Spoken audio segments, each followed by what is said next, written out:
এই সূরাটা যে ব্যক্তি রাতের বেলা পড়বে, বর্ণনা এসেছে যে দারিদ্রতা আপনাকে স্পর্শ করবে না ইনশাআল্লাহ।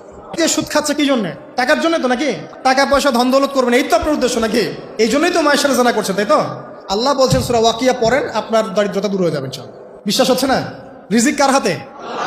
না, রিজিক তো আমাদের হাতে। এটা মানুষ বিশ্বাস করে না আসলে, এটা মুখে বলে।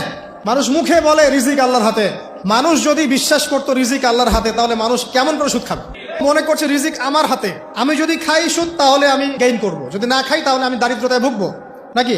যদি আমি ঘুষ নেই তাহলে আমার উন্নতি হবে অর্থনৈতিক, যদি না নেই তাহলে আমি মরে যাব, না খেয়ে মরে যাব। যদি আমি দুর্নীতি করি তাহলে আমি বাঁচবো, আমার সন্তানরা ভালো থাকবে, যদি না করি আমি দারিদ্রতায় মরে যাব, তাই তো? এই কনসেপ্ট ছাড়া কেউ এগুলা কাজ এমনি করতে পারে নাকি? নিঃসন্দেহে আমরা মনে করি যে রিজিকের মালিক আমরা, আল্লাহ নয়। শুধু মুখের মধ্যে বলি যে রিজিকের মালিক আল্লাহ। রিজিকের মালিক যদি আল্লাহ হতো তাহলে আমি হালাল পথে থাকতাম এবং তাওয়াক্কুল করতাম যে আল্লাহ আমাকে যা রিজিক দিয়েছেন তা তো আসবেই, আসবে না? আসবেই। আপনাকে যদি আল্লাহ পাক লালমনিরহাটের 100 একর জায়গায় যত ধান হয়, এতগুলো ধান যদি আপনার আমল নামায় লেখা থাকে, মানে আপনার আমল নাম হচ্ছে রিজিকে, তাকদিরে আপনার তাকদিরে যদি লেখা থাকে যে আপনি 100 একর জমির ধান খাবেন তারপর মরবেন, আছে না লেখা? আচ্ছা, একটা দানা কম বেশি হবে?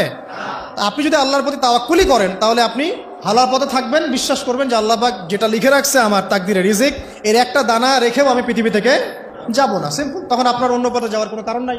আর যখন আপনি বিশ্বাস করবেন না, না এটা আমার হাতে, আমি যত পরিশ্রম করব তত রিজিক বাড়বে, আমি যত ঘুষ নিব তত বাড়বে, রিজিকের এই পুরো দায়িত্বটা আল্লাহ পাক আপনার হাতে ছেড়ে দিবেন।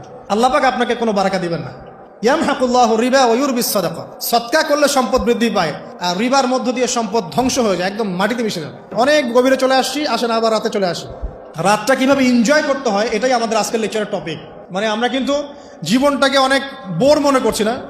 এই যে ব্যবসা বাণিজ্য, চাকরি বাকরি, বিবি বাচ্চা, পরিবার, অনেক অনেক যন্ত্রণা নাকি, অনেক সমস্যাই না? কিন্তু আল্লাহ পাক ইসলাম দিয়েছেন কিন্তু জীবনটা উপভোগ করার জন্য। কি জন্যে?